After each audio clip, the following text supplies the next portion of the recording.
વડોદરા તાલુકા પંચાયતની પેટા ચૂંટણી મામલે મોટા સમાચાર મળી રહ્યા છે। દશરથ બેઠક ભારતીય જનતા પાર્ટીને ફાળે ગઈ છે।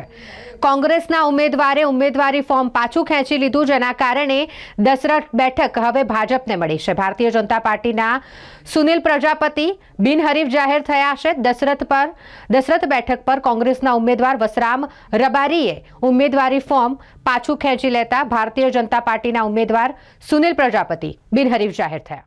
હું ખરેખર મારા ગામજનોનો બધાનો ખૂબ ખૂબ આભારી છું અને ખરેખર બહુ આનંદની વાત છે અને ભારતીય જનતા પાર્ટીને અને બધી રીતે મને બધાએ સપોર્ટ કર્યો એ બદલ ખૂબ ખૂબ આભાર માનું છું। દશરથ જિલ્લા પંચાયત પરથી ભાજપનો નથુભાઈ છે, ગત તાલુકા પંચાયત યોગેશભાઈ દુઃખદ અવસાન થતાં તમે હવે તાલુકા પંચાયત સભ્ય તરીકે ગામના કયા કામો જે પેન્ડિંગ છે એના ઉપર વિકાસ?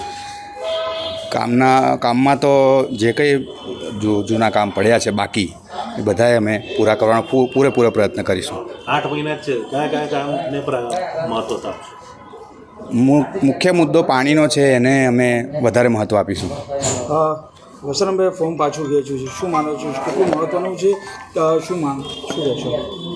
એમનો હું ખૂબ ખૂબ આભાર માનું છું, જેથી કરીને એમને ફોર્મ પાછું ખેંચ્યું અને અમને બિનહરીફ કર્યા, એની માટે એમનો ખૂબ ખૂબ આભાર માનું છું તહે દિલથી। સુનિલ ગોપાલભાઈ પ્રજાપતિ। 5 દશરથ એક તાલુકા પંચાયતમાં મેં ભારતીય રાષ્ટ્રીય કોંગ્રેસ તરફથી ફોર્મ ભર્યું હતું। મારા વિસ્તારના બહારના વિસ્તારમાં જઈને મેં ફોર્મ ભર્યું હતું। જે ઉમેદવાર છે ભારતીય જનતા પાર્ટીના, એમના મોટા પપ્પા અરવિંદભાઈ મારા મિત્ર હતા અને મેં દશરથમાં મારા જે મિત્રો હતા, સંબંધીઓ હતા, એ બધા જોડે ડિસ્કસ કરી તો લોકોનો એક અભિપ્રાય આવ્યો કે જો ભાઈ 8 મહિનાની ચૂંટણી છે ને જો ગામમાં સુલે શાંતિ રહેતી હોય અને બધા એક થઈને રહેતા હોય તો આપણી તાલુકા પંચાયત સમરસ બને।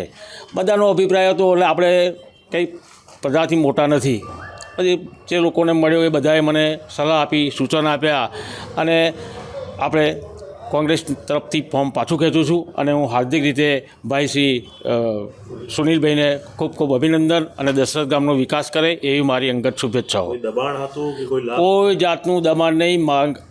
સુનિલભાઈના પપ્પા જે છે એ મારા જૂના કોંગ્રેસી મિત્ર હતા, આજે પણ મિત્ર છે, મારે ઘરે બી ત્યાં આવ્યા હતા અને અમારા વાઘોડિયાના ધારાસભ્ય શ્રી દિલીપભાઈ ભટ્ટ આ બધાએ કીધું કે ભાઈ હવે 8 મહિના માટે તારો વિસ્તાર નથી અને આ જો પતતું હોય તો સારું રહેશે। એટલે આપણે જો પ્રજાની સાથે રહેવાનું છે, પ્રજા જે કે એની જોડે રહેવાનું છે હતી, પણ આપણે તપાસ કરતા હતા કે ભાઈ ત્યાંનું સિચ્યુએશન છે, લોકોને મળવું પડે, ફોર્મ તો ભરી દેવાય, ફોર્મની ટાઈમો હોય કે ભાઈ આ ભારતીય રાષ્ટ્રીય કોંગ્રેસે મને જિલ્લા પંચાયત અનગઢમાં 2015માં આપ્યું હતું, આ વખતે પણ આપ્યું છે। હું કોંગ્રેસનો પણ દિલથી આભાર માનું છું કે કોંગ્રેસની ટિકિટ ગઈ આ વખતે દશરથ ગામમાંથી, એવું ને?